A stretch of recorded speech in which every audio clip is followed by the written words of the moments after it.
Good day to you all.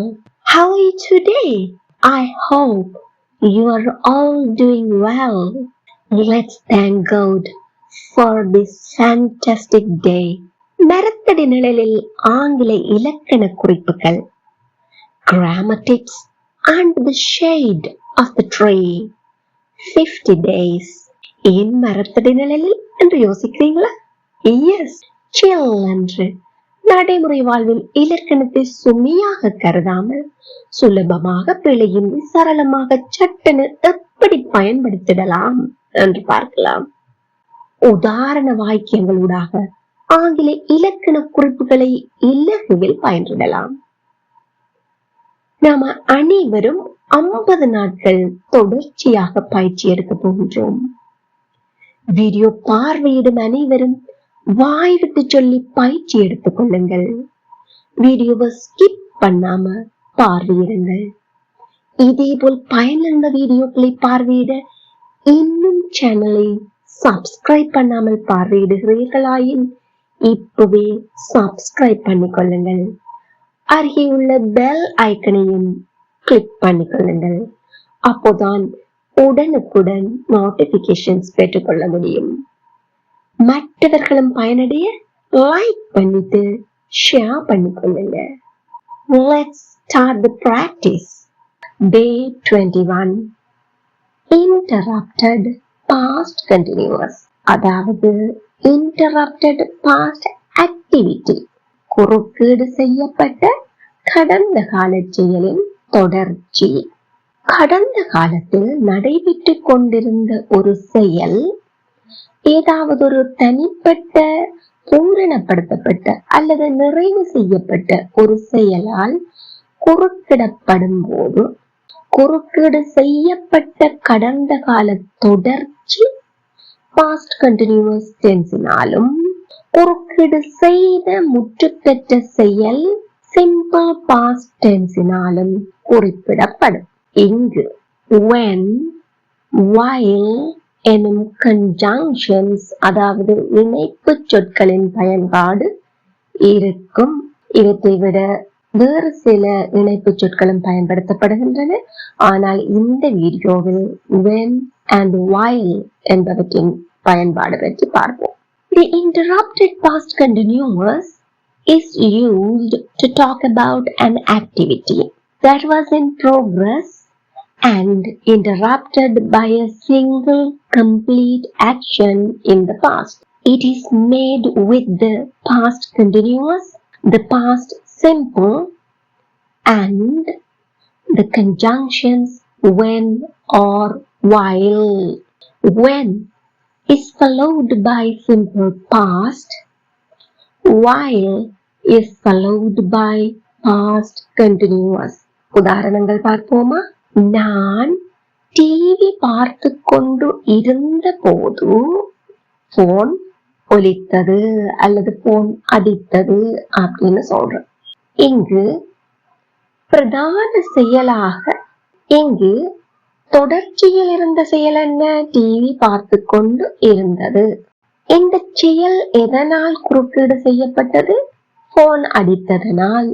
அப்போ phone அடிக்க அதற்கு ஆன்சர் பண்ண நான் எழும்பினான். நான் தொடர்ச்சியாக செய்து கொண்டு இருந்த செயல் குறுக்கிடப்பட்டுள்ளது. Did I start watching the TV before the phone rang? Phone அடிப்பதற்கு முன்பே நான் டிவி பார்க்க தொடங்கி விட்டேனா? ஆம், yes. Was the action in progress when the phone rang? Phone ஒலித்த போது அந்த செயல் தொடர்ச்சியில் இருந்ததா? Yes,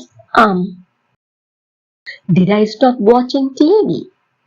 அப்போ நான் இந்த செயலை நிறுத்தினேனா? Yes. Why? ஏன்? To answer the phone. ஏன் போன் அடிக்குது? அப்ப அதுக்கு ஆன்சர் பண்ணணும். அதனால குறுக்கீடு செய்யப்பட்டது. இதை நான் ஆங்கிலத்துல எப்படி சொல்லலாம்? நான் டிவி பார்த்து கொண்டு இருந்த போது. நாங்க பார்த்தனாங்க when என்பதை தொடர்ந்து சிம்பிள் பாஸ்ட் டென்ஸ் தான் வரும் என்று பார்த்தோம். while என்பதை தொடர்ந்து பாஸ்ட் கண்டினியூஸ் டென்ஸ் வரும் என்று பார்த்தோம். இங்கு டிவி பார்த்து கொண்டு இருந்த போது என்பது தொடர்ச்சியை குறிக்கின்றது. ஆதலால் while யார் நான், while I ஒருமை என்பதால் was பார்த்து கொண்டு, watching எதை, TV. while I was watching TV என்ன செயல் நடந்து குறுக்கீடு செய்தது? The phone rang phone ஒலித்தது, phone அடித்தது. while I was watching TV the phone rang. மறுமுறை சொல்லி பார்ப்போமா? while I was watching TV the phone rang. எல்லாமே கூட சேர்ந்து சத்தமா சொல்லி பாருங்க. while I was watching TV the phone rang.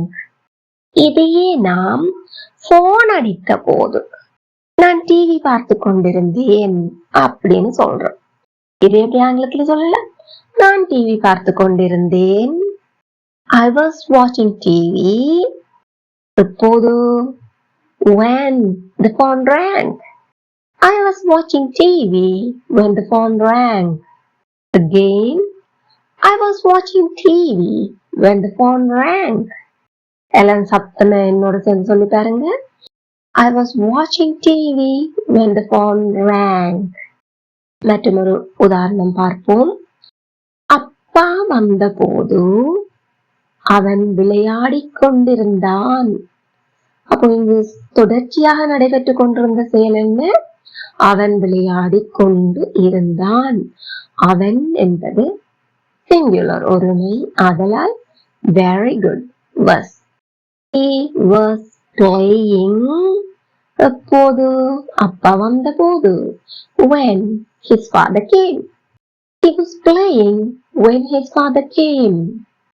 Again, he was playing when his father came. Very good. இதை இன்னொரு வழியிலேயும் நாங்க சொல்லலாம் என்று பார்த்தோம். அவன் விளையாடிக் கொண்டிருந்த போது அப்பா வந்தார். அப்போ இங்கு போது என்பதை எதனோடு சேர்த்து சொல்கின்றோம்? செயலின் தொடர்ச்சியோடு. செயலின் தொடர்ச்சியை குறிப்பிடுவோமாயின் அங்கு போது என்பது எந்த சொல்லால் குறிப்பிடுவோம்? Very good. While he was playing his father came. While he was playing his father came. ரொம்ப இலகுவா இருக்குல்லவா? எங்களோட சேர்ந்து எல்லாரும் சத்தமா சொல்லி பாருங்க. While he was playing his father came. இப்போ நீங்க எல்லாரும் சேர்ந்து ட்ரை பண்ணி பாருங்க. ஷீலா வீட்டை விட்டு வெளியேறிக் கொண்டிருந்த போது அவள் இடியுடன் கூடிய மழையை கேட்டாள். இடியோட கூடிய மழை பெய்யுற சத்தம் அவளுக்கு கேட்குது. அதனால அவளுடைய பயணம் என்ன? தடைப்படும். அப்போ ஷீலா வீட்டை விட்டு வெளியேறிக் கொண்டிருந்த போது செயலின் தொடர்ச்சியோடு போது என்பதை பயன்படுத்துகின்றோம். இடையூறு செய்த செயல் என்ன? குறுக்கீடு செய்த செயல் இடியுடன் கூடிய மழை. ட்ரை பண்ணி பாத்தீங்களா? Very good. While Sheila was leaving home, she heard the thunderstorm. While Sheila was leaving home, she heard the thunderstorm. Again, while Sheila was leaving home, she heard the thunderstorm. Very good. மேலும் உதாரணம் பார்ப்போமா? எச்சரிக்கை மணி ஒலித்த போது அவனும் நண்பர்களும் நன்றாக தூங்கிக் கொண்டிருந்தனர். எச்சரிக்கை மணி ஒலித்த போது, இதுதான் குறுக்கீடு செய்த செயல். அப்போ என்ன டென்ஸ் பயன்படுத்த வேண்டும்? well done, simple past. கன்ஜங்ஷன்ல வேணா வயலா வரும் marvelous one. ஏன் simple past தான் சொல்றோம். அவனும் நண்பர்களும் நன்றாக தூங்கிக் கொண்டிருந்தனர். அவனும் நண்பர்களும் he and his friends. இது ஒருமையா தன்மையா இந்த சப்ஜெக்ட்? well done, தன்மை plural. ஒருமை என்றால் was பயன்படுத்துவோம். தன்மையாக இருந்தால் were,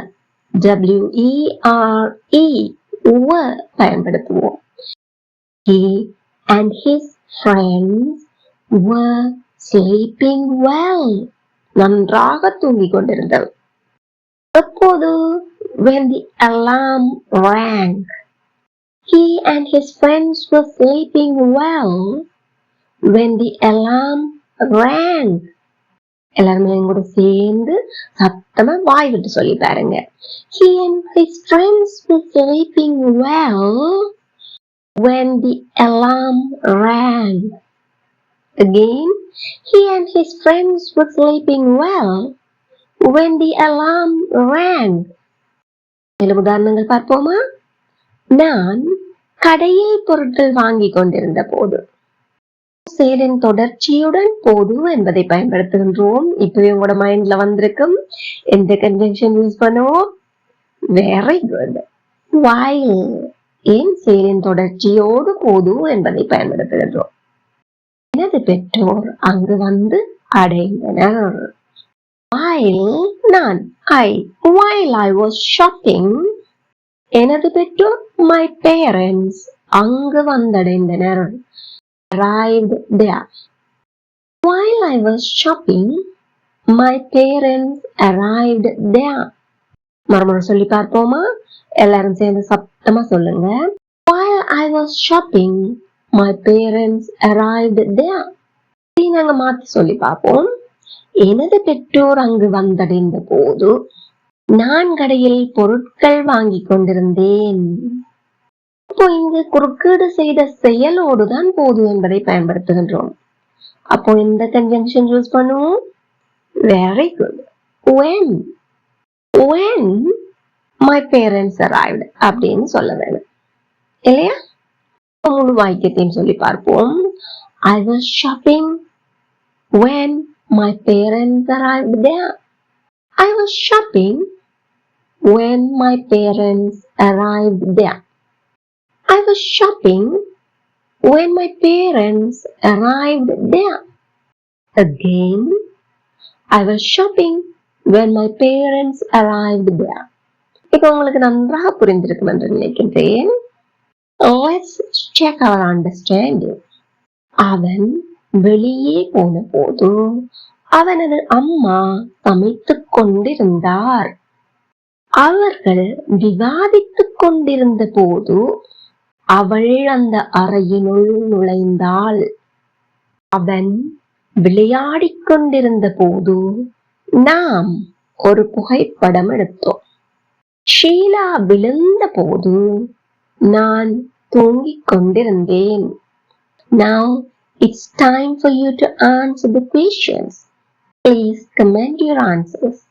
Don't worry about the mistakes. விட்டுருவோமோ தப்பு வந்துருமோ அப்படின்னு நினைச்சு கவலைப்படாங்க. உங்களுக்கு இது தொடர்பாக ஏதாவது சந்தேகங்கள் இருப்பின் அவற்றையும் கமெண்டில் பதிவிடுங்கள். I'm ready to answer your questions.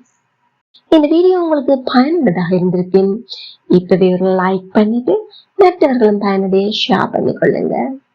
இப்போ மேலும் பயனுள்ள வீடியோக்களை பார்வையிட இந்த சேனலை இதுவரை சப்ஸ்கிரைப் பண்ணி இருக்காவிடில் இப்பவே சப்ஸ்கிரைப் பண்ணி கூடவே பெல் ஐக்கனையும் பிரஸ் பண்ணிக்கொள்ளுங்க.